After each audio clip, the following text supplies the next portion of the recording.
ouvre cette page loisirs avec vos idées de sortie pour ce week-end. Gabriel, on commence avec un événement, les Nuits de la lecture qui font leur grand retour.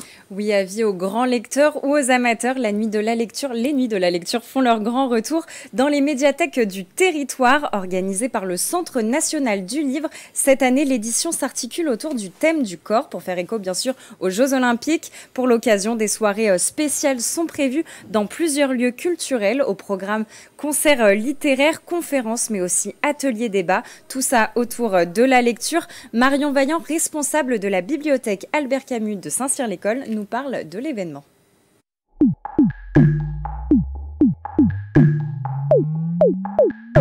Tous les ans, le ministère de la Culture prévoit les nuits de la lecture en bibliothèque. Alors, il n'y a pas que les bibliothèques, il y a les librairies, il y a certains musées, les archives. Et c'est un moment dédié à la lecture et surtout à la lecture publique. La nuit de la lecture, c'est un moment aussi où on va combler les envies de certains lecteurs qui sont très friands de ce genre d'animation vraiment dans la localité, de proximité. Ce qui est pour nous très important parce qu'on a une bibliothèque de proximité. Alors le vendredi, on va faire une vraie nuit parce qu'on va fermer à 22h. On va proposer une soirée jeux de société. Parce que nous avons une ludothèque à la bibliothèque et donc on va présenter des petits jeux familiaux, des petits jeux aussi d'ambiance, des nouveautés. Et le samedi, ce sera plus une journée familiale aux horaires de d'habitude, 10h-18h, où là on va proposer alors des rendez-vous comptes le matin, 3-6 ans à peu près, et un atelier d'écriture autour du cheval, parce qu'on a décidé de travailler l'équitation.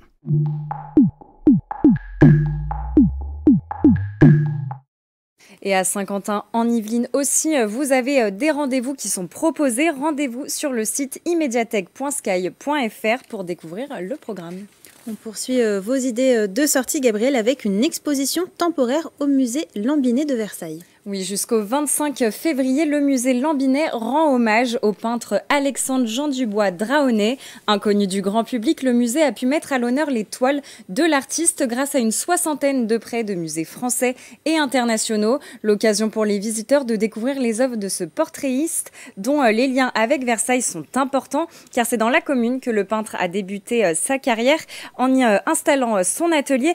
Parmi ses œuvres, de nombreux portraits de militaires, de personnalités artistiques ou encore d'habitants, des œuvres qui regorgent de richesses et d'informations sur l'histoire de Versailles. Un week-end placé sous le signe de la culture, mais aussi du sport, avec une course à ne pas louper. Oui, à ne pas louper, je dirais même insolite. Ce dimanche a lieu la 4e édition de la Thoiry Morning Wild Race au zoo de Thoiry.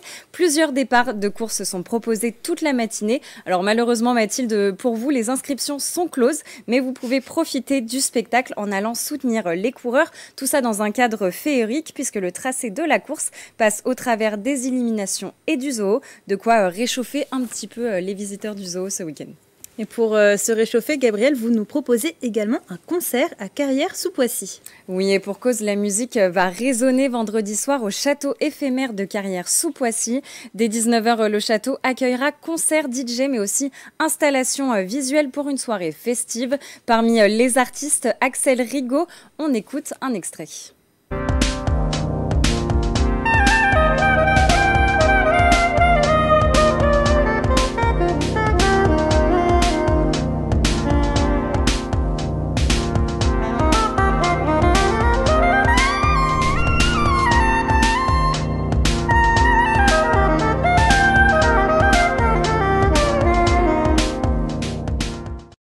Pour assister au concert, rendez-vous sur le site du château éphémère. Et à Guyancourt, le week-end sera aussi festif avec les soirées studio en scène qui font leur retour. Oui, et pour l'occasion, la batterie présente 3 pépites musicales pop-rock sorties tout droit de leur studio, Otage, Knock Me Out ou encore Grace and the GBs. Le but de cette soirée, faire découvrir les artistes du territoire et faire rencontrer les musiciens et leur public. Bien, merci beaucoup, Gabriel. Moi aussi, j'ai une idée de sortie à vous proposer.